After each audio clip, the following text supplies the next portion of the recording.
Merci. La parole est à Monsieur Gilbert Collard pour 5 minutes.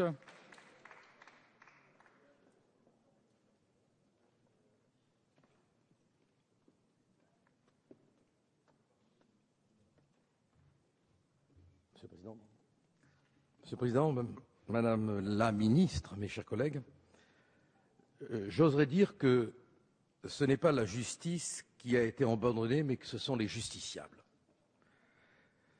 Je n'ai pas envie, au sujet de ce budget, de polémiquer, pour une raison simple que vous pourrez comprendre ou vous pourrez ne pas comprendre. C'est un peu comme le médecin qui n'aime pas qu'on se joue des malades. Ayant trop fréquenté la misère des tribunaux, je n'aime pas qu'on se joue de la justice.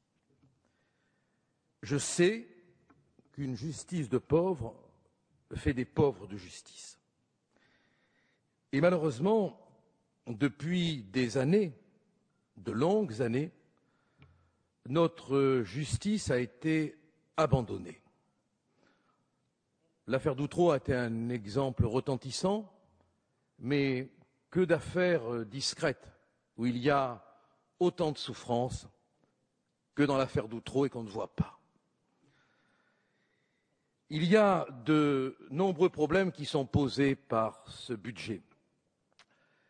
D'abord, il y a, au-delà de la question budgétaire, la question idéologique, hélas, du rééquilibrage entre la victime et le prévenu. Moi, je n'ai pas de choix à faire entre la victime et le prévenu, parce que le prévenu, il est peut-être innocent. À coup sûr, la victime, elle, est innocente.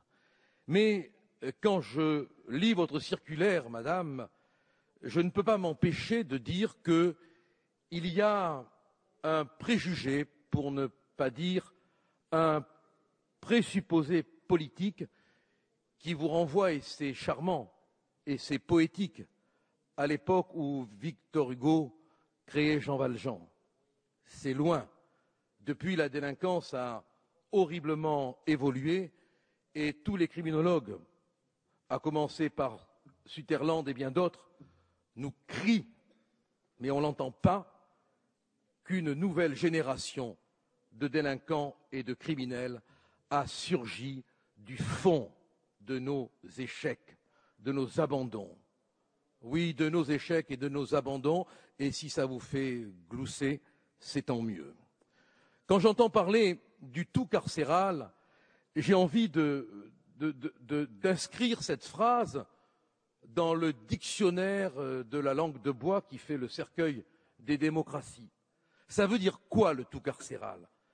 Ça voudrait dire qu'il y a des juges qui sont capables, s'il y a des places dans les prisons, d'y mettre des justiciables parce qu'il y a des places.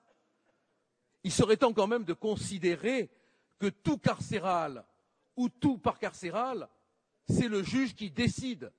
Et il décide en fonction d'un dossier, d'une humanité. Inflation carcérale, déflation carcérale, comme si l'humanité était une économie pénale avec laquelle on joue selon des flux et des reflux. Mais ce n'est pas ça. Le juge, il est en face d'un justiciable et qu'il y ait des places ou qu'il n'y ait pas de place de prison, il devrait pouvoir dire le droit, un point, c'est tout. Mais malheureusement, la situation budgétaire fait que, hélas, et derrière cet hélas, il y a des hommes, il y a des femmes qui pleurent, prévenus ou victimes. Et on est heurté à ce moment-là à la question que malheureusement votre budget ne règle pas de l'exécution des peines. Un juge dit, au nom du peuple français, vous êtes condamné à faire 1 an de prison. La victime escroquée le croit. Et parfois même, l'avocat n'ose pas lui dire, vous savez, ça ne sera pas 1 an, ça sera peut-être pas 1 jour. L'avocat n'ose pas. Et là, il y a une escroquerie judiciaire inimaginable. Et si vous saviez le ressentiment que cela crée dans la population, alors quand on voit que moins de la moitié des peines sont exécutées, quand on voit que l'aménagement des peines est maintenant une solution au problème du logement carcéral, on se dit que vraiment, les 6 500 places de prison dont vous faites l'aumône à la justice Oh, c'est pas forcément votre faute. Hein. C'est peu, c'est beaucoup peu. Et la délinquance des mineurs, avec 4 nouveaux centres, alors qu'on a le surgissement d'une délinquance juvénile qui est adulte. Et c'est ça le paradoxe. C'est qu'on a l'âge adulte dans l'âge juvénile.